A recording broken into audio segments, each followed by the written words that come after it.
What's going on, guys? I've got here a 2000 Toyota Corolla, and I'm using this car to point out to you the location of the air conditioning fuse, the air conditioning relay. I'm also going to show you some important aspects about the AC system and how it's wired. So we're first going to move under the hood.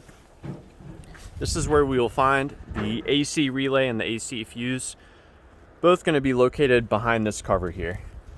So real simple to remove. You just push on this piece here and lift up. Now your AC relay is going to be this relay right here. And it's activated by something called your AC amplifier. So my absolute favorite way to troubleshoot the AC relay is have the engine running with the AC turned on. I'll then tap on this relay.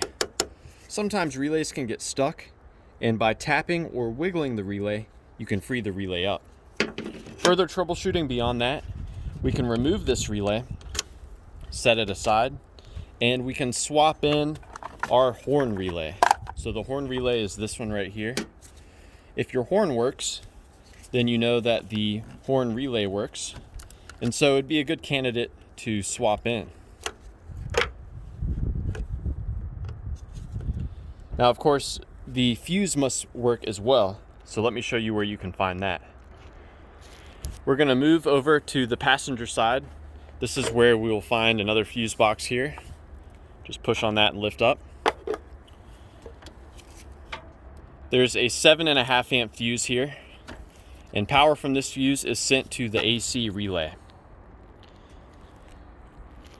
That power is also used to activate the cooling fan relays when the AC relay activates. So definitely something important. Now, another thing that's good to know, that fuse will never send power to your AC relay unless your heater relay is activating as well. So we've got our heater relay here. This gets engaged when you turn the blower motor speed to anything other than 0. So when you turn on that blower motor, this relay should get energized. And the power from this 50 amp fuse goes through that relay to both our AC fuse there, as well as the blower motor that's under the hood. Now, I don't know of any relays that we can swap this with, but we can remove it, set it aside, and we can bridge these two connectors together. This will manually provide power to both the blower motor as well as the AC relay. Now let's talk about the wiring of the AC relay. We can remove it, and you can see I've got the pins color coded.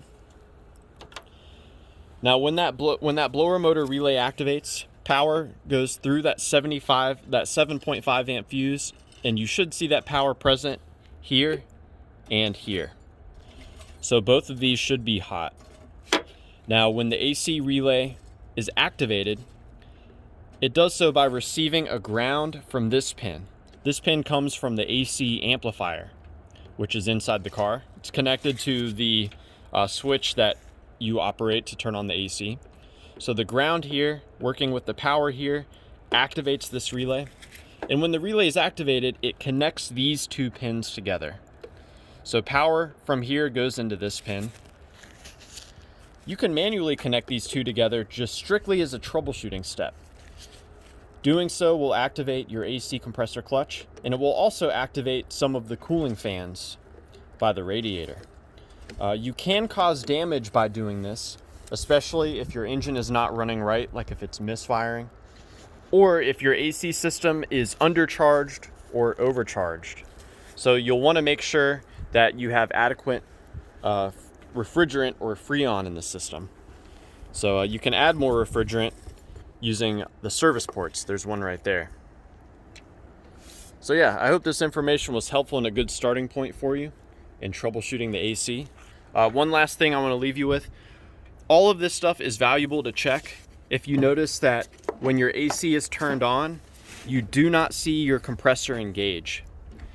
You will know if your compressor is engaged because you'll see the front pulley rotating with the belt. So that's how you know if it's engaged or not.